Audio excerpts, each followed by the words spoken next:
Welcome back to Young NFL Analyst Day 2. We'll be talking about the Las Vegas Raiders. Obviously, the Las Vegas Raiders have gone through an enormous amount of turmoil over the past year, and we're going to look back at that with John Gruden to Rick Bisaccia to Josh McDaniels.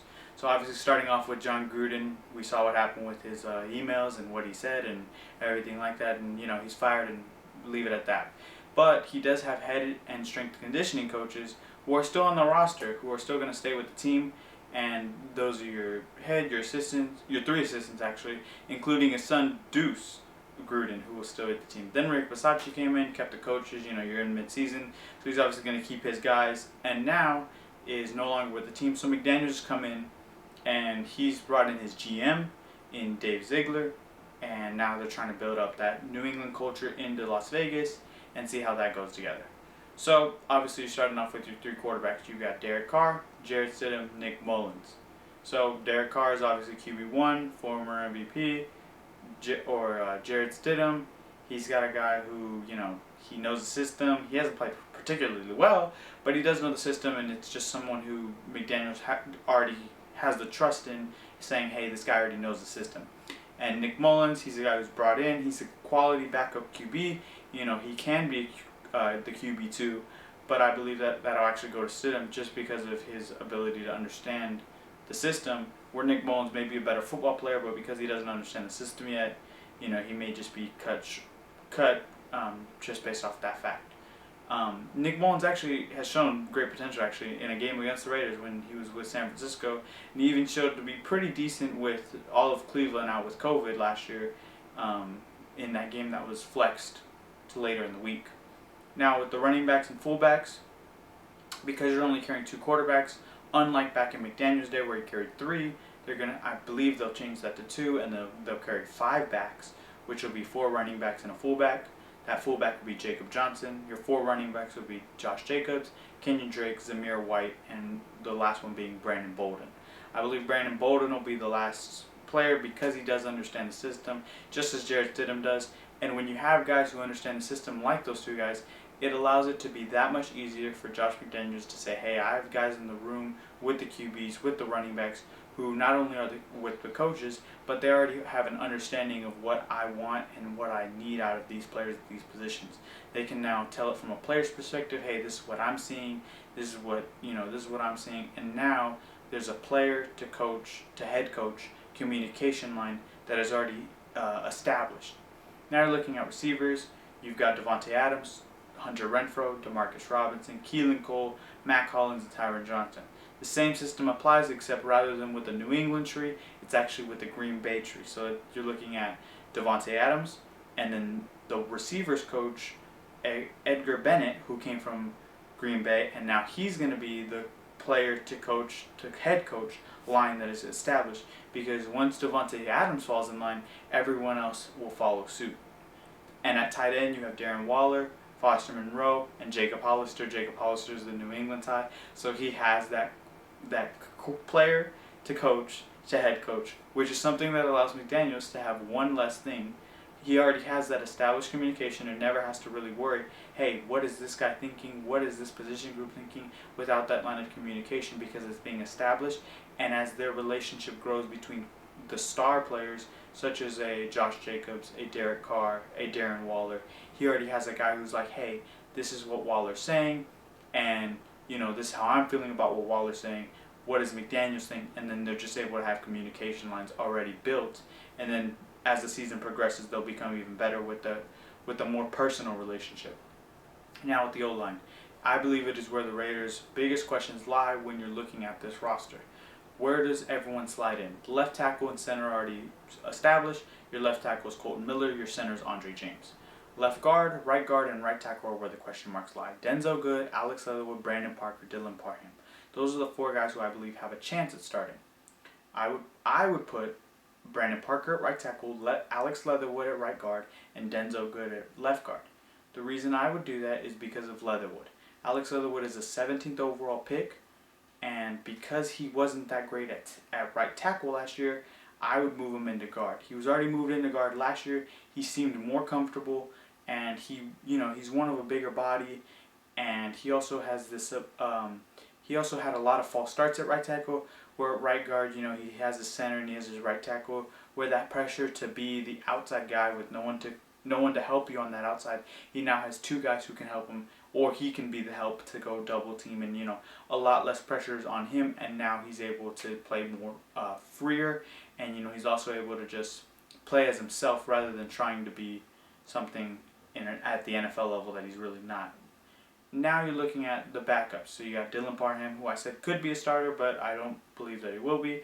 John Simpson and Jermaine Elam-Manure, who is the New England tie, which allows them to keep that player to coach to head coach, which I've repeated a few times already.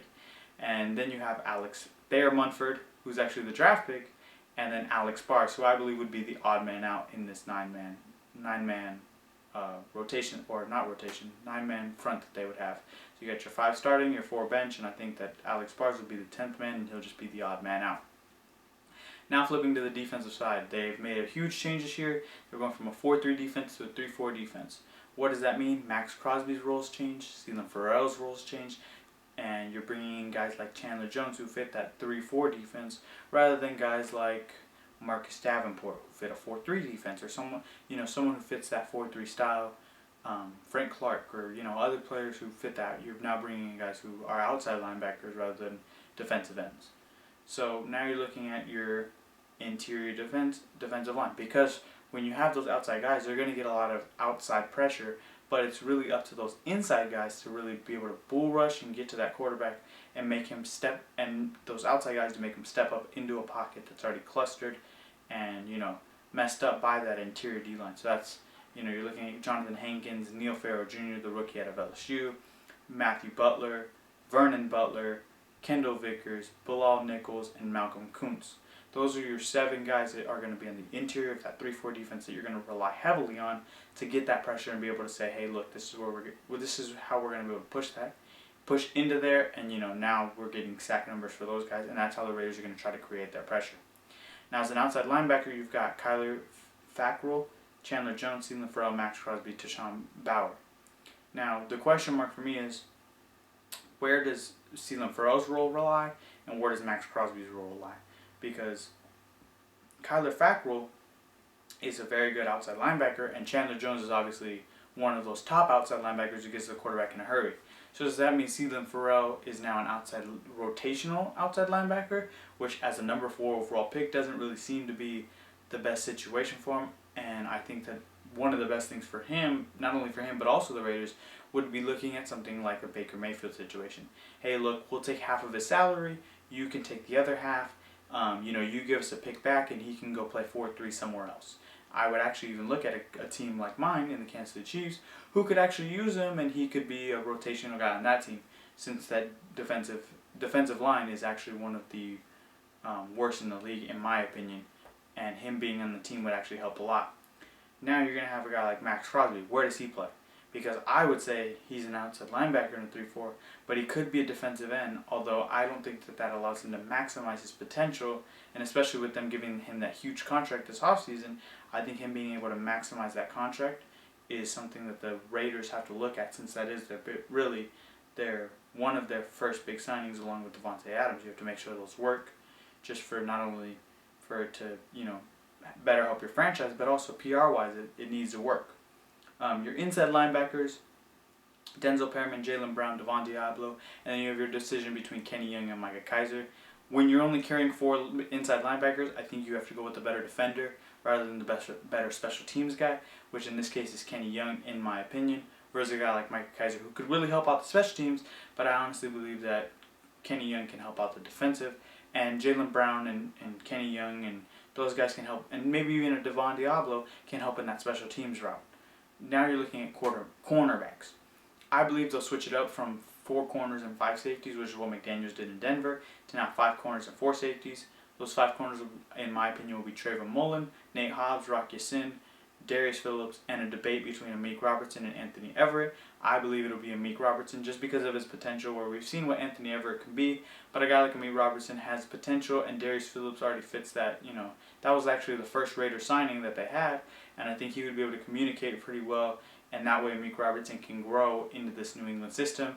And a guy like Anthony Everett, we kind of know his ceiling, versus Demarcus Robinson, where the Raiders would look at it and say, hey, look, we can grow on this, and this is where we want to. This is where he is now. This is where we can get him to, and he can actually help this football team in many different ways. Now, the safety position, you've got Trayvon Moring, Jonathan Abram, Daron Harmon, and Tyree Gillespie. Daron Harmon is the New England connection there, so he'll be the guy to say, hey, look, this is what I'm seeing, the player to coach, to head coach, and he can also quarterback the defense from a safety role rather than an inside linebacker role, which, you have, other guys who maybe would communicate. Maybe Daron Harmon gets into a great relationship with one of these inside linebackers who allows it to be, a better communicating defense, because the key to defense really is not only talent but communication, because when you have that communication, guys hold their gaps and they have that trust, and now you're able to play football rather than hero ball, which when you're playing football becomes a lot easier. Now with your special teams, it's the same as last year. You got your two Pro Bowlers, Daniel Carlson, AJ Cole, kicker and punter, and you've got your long snapper in Trent Sieg. And I have a few questions with the Raiders. One is, what is Zamir White's role, being the third running back or maybe even the fourth, because Brandon Bolden could be ahead of him in the roster, but I would rather trust my fourth-round running back. As a Chief fan, I do want to know what Demarcus Robinson's role is, because he did have some spurts in Kansas City where he was really good, and then there's other ones where you want to shake you want to shake him because of how he's just irritated you with him holding the football with one hand as if it's like a cell phone, and he's just trying to videotape something. And I wonder how long it'll take Josh McDaniels till he gets furious at Robinson. Maybe it takes a fumble, or maybe it takes something, but who knows. And then my other one is, how do you look at Tyler Lancaster or Kyle Pecco? Those are two other interior defensive linemen who could be on the roster, but I said those 7 guys earlier, and you don't really know what is the best path for them.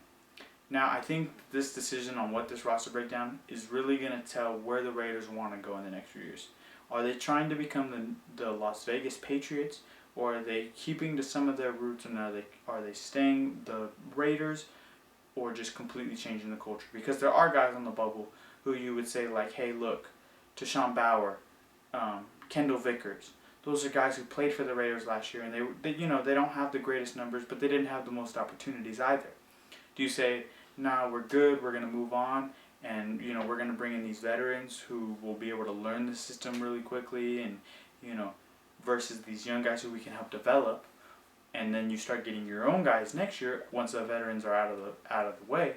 Or do you try to grow with what the Raiders have given you as McDaniels and Ziegler, and then you're able to build upon them? And I think that's not only a decision that is going to be a decision for this year, but it's going to be a decision over the next couple years. They did say, we're going to keep Renfro, we're going to keep Max Crosby, we're going to keep a guy like Derek Carr. But what about a guy like Josh Jacobs? What about a guy like Kenyon Drake? Do you start to bring in that running back by committee that the Raiders have already built, the Patriots have built so well in New England? Do you look at that cornerback room and say, hey, look, Trayvon Mullen, Nate Hobbs, once these contracts expires, how much does this roster really change, and how much does Dave Ziegler and Josh McDaniels really want their hands on this team? I think those are not only questions for this offseason, but in offseasons in the future. And I really want to see what they do with Alex Leatherwood because of how highly he was drafted.